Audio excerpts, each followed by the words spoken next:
आप देख रहे हैं न्यूज़ सर इंडिया और मैं हूं अरफाज़ अहमद डैंग। आज की खास मुलाकात में हमारे साथ मौजूद हैं इकबाल हुसैन भट्ट साहब, जो कि पेशे से एक वकील हैं और स्पोक्स पर्सन है जम्मू कश्मीर पीपल्स मूवमेंट के।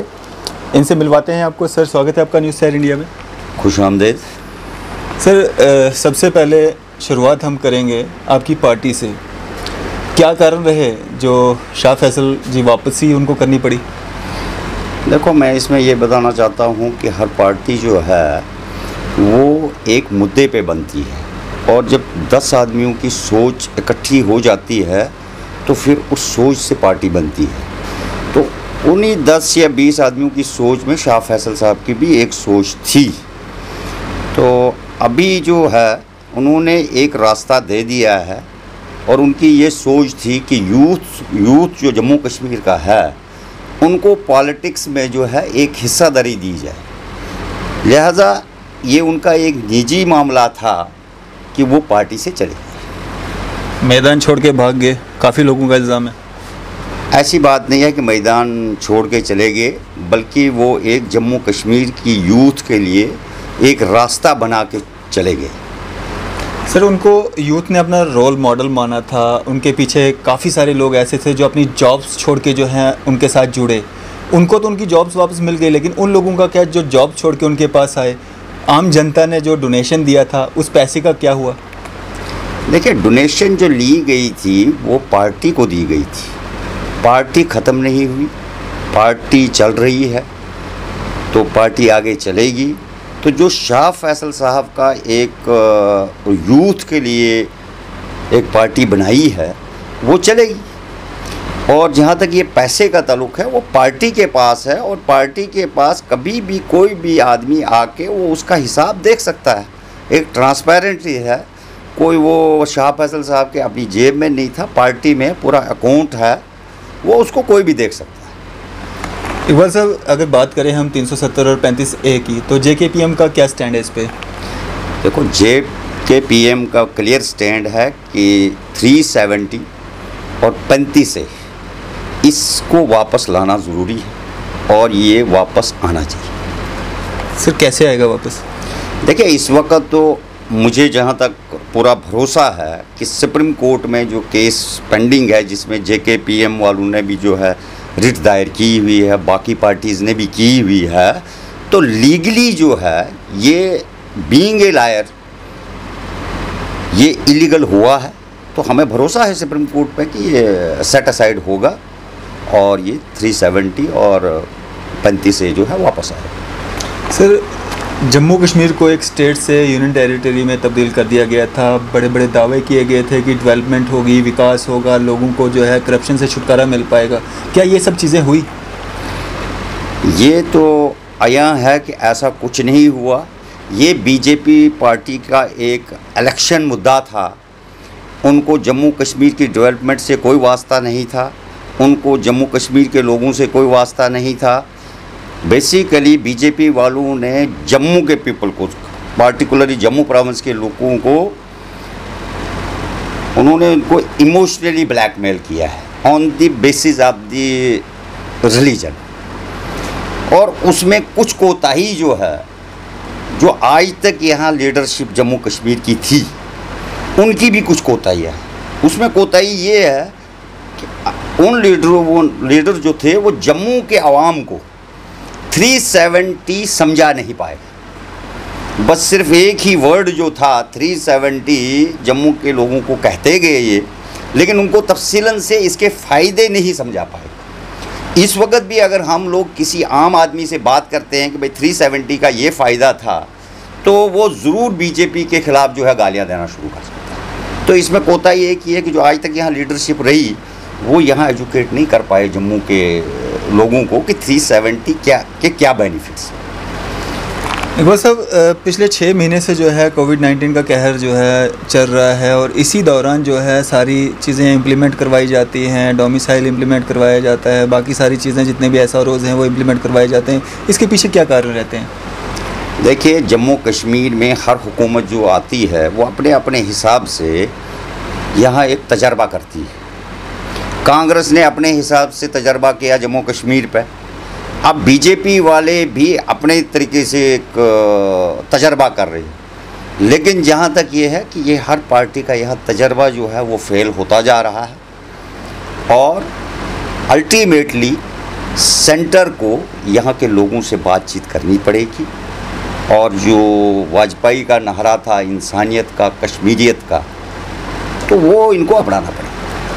सर, काफ़ी सारे लोगों का ये भी कहना है कि अभी जो जिस तरह से यूटी में सरकार जो चल रही है, सेंटर की सरकार जो चल रही है, इसमें कहीं ना कहीं जो स्टेबिलिटी होनी चाहिए एक कम्युनिटी के बीच में वो नहीं दिख रही है जिस तरह से पहले हुआ करता था, उसमें कुछ ना कुछ कमी बताई जा रही है।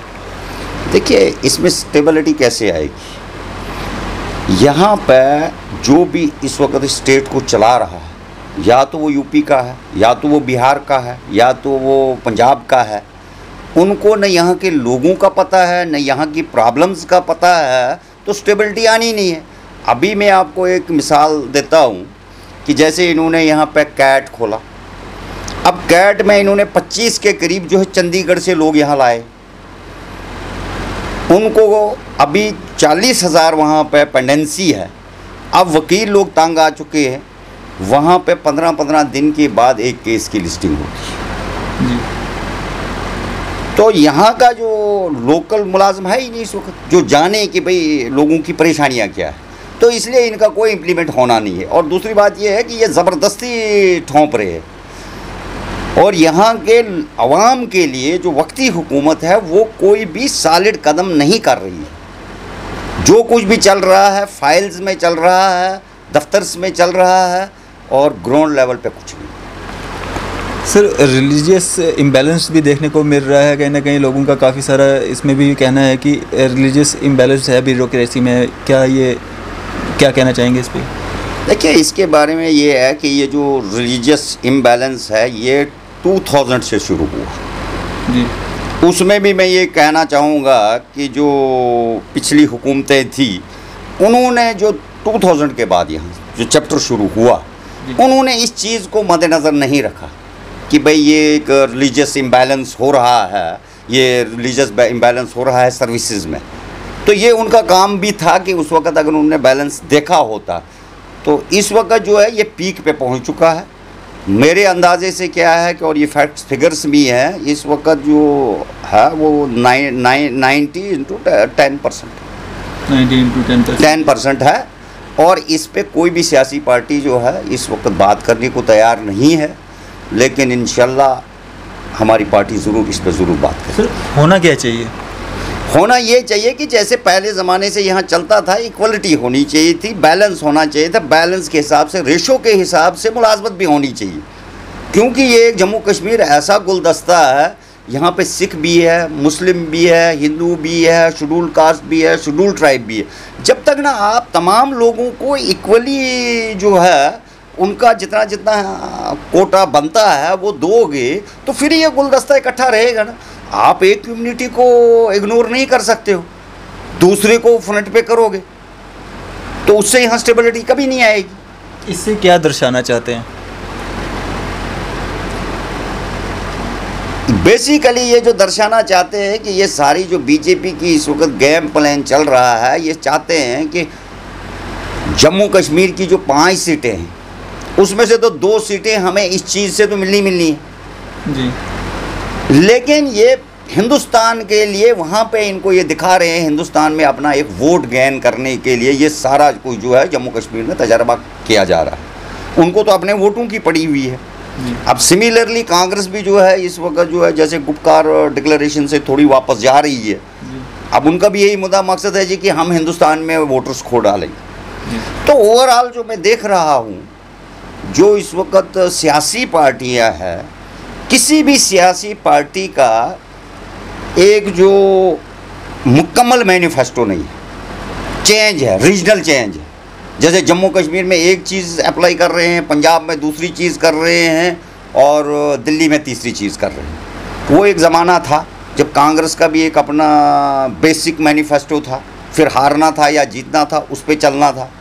लाइक दैट नेशनल कॉन्फ्रेंस का एक अपना पुराना मैनिफेस्टो था, तो तब हारते थे या जीतते थे तो एक मैनिफेस्टो। और पार्टियां जो चलती है और जो लॉन्ग रन में पार्टी चलेगी वो मुद्दे के साथ चलेगी और उसूल के साथ चलेगी और अपनी मैनिफेस्टो के साथ चलती है। इकबाल साहब, एक नई पार्टी वजूद में आई थी, अपनी पार्टी, उसके बारे में आपका क्या मानना है? देखो, अपनी पार्टी ये तो हिंदुस्तान का एक यहाँ खेल चलता रहा। यहाँ जो है डिवाइड एंड रूल का सिस्टम जो है ये आज नहीं है, ये मुझे लगता है कि 86 से शुरू हो चुका है कि जब फारूक अब्दुल्ला और कांग्रेस का अकॉर्ड हुआ था तो तब से ये डिवाइड एंड रूल का सिस्टम चल रहा। तो वो भी एक सेंटर की पार्टी उन्होंने खड़ी कर दी है कि और एक डिवाइड कर दिया जाए तो अपनी जो है बीजेपी की हुकूमत को यहाँ बरकरार रखा। बीजेपी की हुकूमत को बरकरार रखा जाए तो लोगों को ये चीज़ समझ में क्यों नहीं आ रही है? लोग बहुत तादाद में जो हैं पार्टी के साथ जुड़ रहे हैं, बीजेपी में भी जा रहे हैं, अपनी पार्टी में भी जा रहे हैं, इसका क्या कारण है? इसमें मैं जहाँ तक कहूँगा कि जम्मू कश्मीर में जहाँ तक पढ़ा लिखा यूथ है वो सियासत से दरकिनार है। और मैं ये समझता हूँ कि और हमारी पार्टी का भी एक ये बेसिक कंसेप्ट है कि हम अगर यूथ, जो पढ़ा लिखा यूथ है, वो इस पॉलिटिकल प्रोसेस में फ्रंट पे आ जाए, वो यहाँ के लोगों को, आम लोगों को घरों में या समझा सकता है, वोटर को समझा सकता है कि भाई ये सारा क्या हो रहा है। क्योंकि आम आदमी तो नहीं जानता कि भाई ऊपर पॉलिसीज़ क्या आ रही है, क्या नहीं आ रही है। तो वो भी एक कारण था कि यहाँ पे लोगों को पूरा वो नॉलेज नहीं है और जिसकी वजह से ये पार्टी जो है, हमारी पार्टी जो है, इस पे भी काम कर रही है। सर, अगर हम स्टेटहुड की बात करें तो स्टेटहुड की जो है जल्द वापसी की भी बात की गई थी, लेकिन लोगों की मांग भी है, काफ़ी सारी पार्टीज़ डिमांड कर रही हैं कि स्टेटहुड वापस दिया जाए। क्या लगता है आपको, कब तक जो है सेंटर स्टेटहुड वापस देगी? देखिए, मुझे स्टेटहुड की, हमारा जो मुद्दा है, हम ये कहते हैं कि 370 और 35A वापस आए। जब वही बेसिक 370 और 35A वापस आ जाएगा तो दैट इज़ ए ऑफशूट कि स्टेट विल कम बैक। वो एक ऑफशूट है, फिर 370 का एक ऑफशूट है, वो तो ऑटोमेटिकली वापस आएगा। मतलब सेंटर की क्या मंशा है, इसमें क्या कारण है कि अगर वो 370 तोड़ती है, आपको लगता है कि दोबारा से वो चीज़ें वापस आ सकती हैं? स्टेट का उन्होंने कहा था कि स्टेट वापस आएगी, उसमें मतलब अभी क्या इलेक्शंस को लेके देरी की जा रही है, क्या कारण मानते हैं? देखिए, स्टेट वापस जो है इनको देने में कोई दिक्कत भी नहीं है जी, जो हर आदमी को समझना चाहिए। स्टेट वापस देना इनके लिए कोई ज़रूरी नहीं है, बल्कि ये भी इनकी एक पॉलिसी है कि हमने जी इनका 370 लिया, 35A ले लिया, तो लास्ट में हम इनको नेगोशिएशन इस पे करेंगे जी, चलो जी स्टेटहुड हमने वापस दे दिया जी। लेकिन हमारी पार्टी का ये बिल्कुल क्लियर मौक़िफ़ है कि जब तक ना हमें 370 और 35A वापस मिलेगा, then we are successful. Shah Faisal एक चेहरा थे, एक रोल मॉडल थे, उनके जाने के बाद क्या वजूद मानते हैं आप JKPM का? देखिए, मैं एक चीज़ ये बताऊंगा कि उन्होंने जो एक सोच दी है, एक आदमी सोच देता है, उन्होंने जो सोच दी है उस सोच को अगर हम लोगों तक पहुंचाने में कामयाब हुए तो पार्टी ये जो है उभर आएगी। क्यों?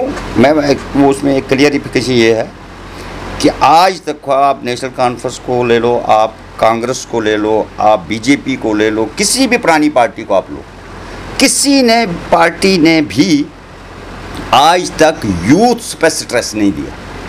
किसी को डिस्ट्रिक्ट प्रेसिडेंट नहीं बनाया यूथ को, किसी को वर्किंग कमेटी का मेंबर नहीं बनाया।